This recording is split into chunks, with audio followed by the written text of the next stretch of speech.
I've got two basic questions. And since you brought up technique, I'll take that as that's what I need. A technique to use, when under verbal attack, to realize this is a call for help and love, and how to respond most appropriately when the fault finding just continues anyway, no matter what is said. Well, one technique is to get up and walk out of the room. I agree with that one, and I've used it. What are you hoping to accomplish in your response? Love. And so we will go back to our apparent theme for the day, which is being rather than doing.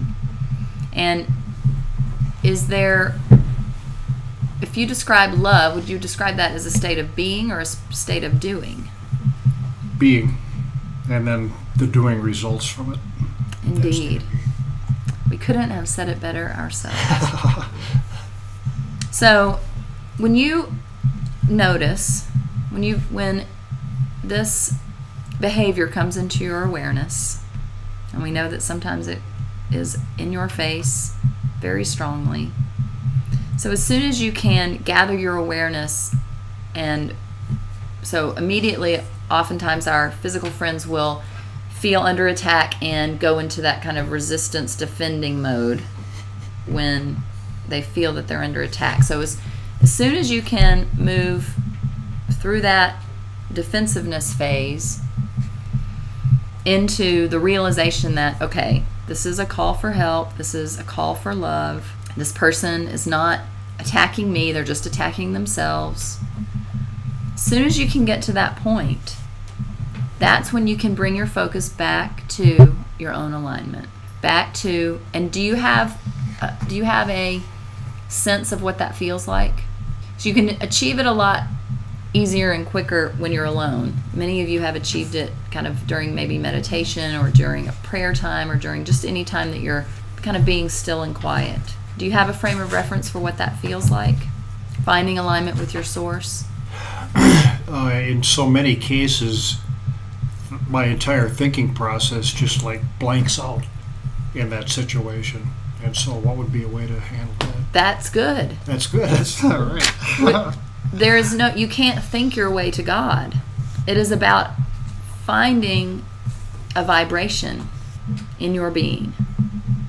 Now, we will say you can find thoughts that can get you closer to vibrating, closer to source. But it is a process of consciously choosing thoughts that are more in alignment with the way God would see things. So if the thinking mind shuts off or quiets down, that is all the better. There is no need for that thinking mind, that monkey mind chatter, that thinking about what am I going to say next? How am I going to defend myself? What am I going to say to, set this person straight and make them understand that God loves them? There's none of that is productive. So if you can get to that place where you feel, and it might be hard to get to that place when that person is barraging you. And so, maybe that is good that the thinking mind shuts off for you, because then you don't have the tools to attack back, because that just leads you away from God, right? Mm-hmm. So as soon as you so we'll go through the steps again. The person attacks, you notice, you kind of move through your initial reaction of defensiveness or resisting or retaliating, whatever your kind of go-to response is.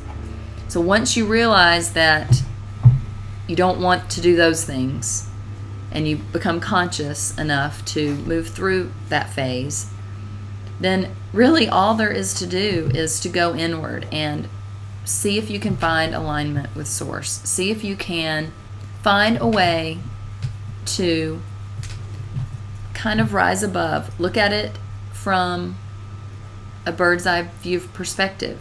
What's really going on here? Well, they're just attacking because of their insecurities or their pain or their whatever. And so when you can see it for what it is, then a lot of times really no response is needed. And when you can get to that place, it's like when we talked before about finding that alignment, then you become like this beacon of light. Now, the person attacking you might not be in a place where they can see that light, but you can imagine that light growing out and enveloping that person. And that light has a quality that it can kind of burn up negative energy. It's not a burning in a bad sense or a painful sense, but like it transmutes negative energy. So if you want something to do with your mind, you can go into your heart space, see that light that lives in that space, that divine spark that's always there, and imagine it growing. And imagine it getting bigger and bigger. It can pulsate bigger. It can just grow. It can glow brighter. Whatever visualization works for you. But just let that light grow bigger and fill your body and move out beyond your body, and then just envelop the person. And you can do this anytime that you feel like, you're in need of some sort of protection from, negative energies that are coming from outside of you. And we don't like to use the word protection, because that is more of a resistance kind of feeling. We like this idea of letting the light grow and just transmuting the energy, kind of soaking it up, changing it as that light grows, creating kind of a bubble around you that is just filled with love. And you can do this, if you're sitting on a bus and you just feel like there's just negative energy around you. It's not because somebody's talking ugly to you, but you can do it then. You can do it when you're lying in your bed. You can do it in the morning when you wake up. Create your bubble and fill it with this light that comes from this divine spark within you, and let it go with you through your day. And then notice, what kind of day you have on the days you remember to make your bubble. Notice how the yucky things that somebody says to you don't quite affect you quite as much as they might have if you forgot to make your bubble.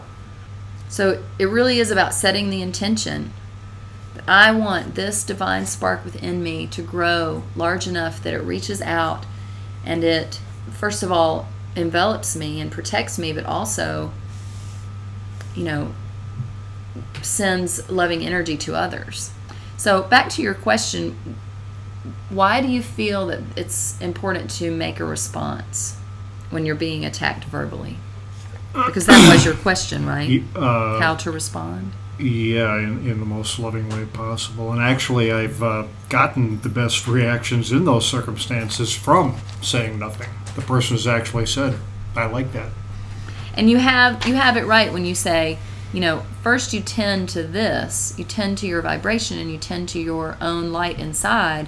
And then if there is action that's called for, you'll be inspired to say something or do something. But you're doing that from a place of love rather than fear or a need to protect or fight against someone or defend against someone or something else. So is that helpful? Yeah, I really think that totally encompasses it. And just as a prelude, when I know the possible meeting is going to happen, to envision that growing love bubble enveloping. Indeed, when you wake up in the morning. And if you forget to do it in the morning, do it on your way to work. And if you forget to do it on your way to work, you do it before you're about to talk to that person that usually pushes your buttons. And if you forget to do it before you talk to them, then you do it while they're pushing your buttons. Okay, and the second question, thank you. That was very helpful. Indeed.